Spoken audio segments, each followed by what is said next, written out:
এখন থেকে আর নয় অপচয়। রাতের অবশিষ্ট ভাত দিয়ে আপনিও আমার মতো এই মজাদার রেসিপিটা বানিয়ে নিতে পারেন।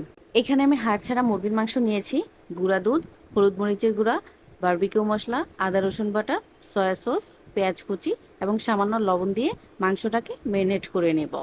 এই পর্যায়ে আমি কিছুটা তেল ইউজ করছি। আর মাংসটা রান্না করার ক্ষেত্রে কোনো রকমের পানি ইউজ করার প্রয়োজন হবে না। মাংস থেকে যে পরিমাণ পানি উঠে আসবে সেই পানি দিয়ে মাংসটা খুব ভালোভাবে সিদ্ধ হয়ে যাবে। এবার একটা বাটিতে রাতের অবশিষ্ট কিছুটা ভাত নিয়েছি। এখানে আমি ডিম দিয়ে দিচ্ছি, এটা বাইন্ডিং এর কাজ করবে। তবে আপনারা চাইলে কিন্তু এখানে পোলাও চাউলের ভাত দিয়েও এই রেসিপিটা তৈরি করে নিতে পারবেন।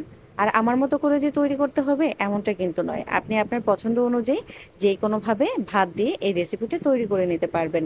আর এই পর্যায়ে চুলার আঁচটা কিন্তু একদম মিডিয়াম টু লোতেই রাখতে হবে। খুব বেশি বাড়িয়ে দিলে হবে কি নিচ থেকে পুড়ে যাবে। ভাজা হয়ে গেলে এইবার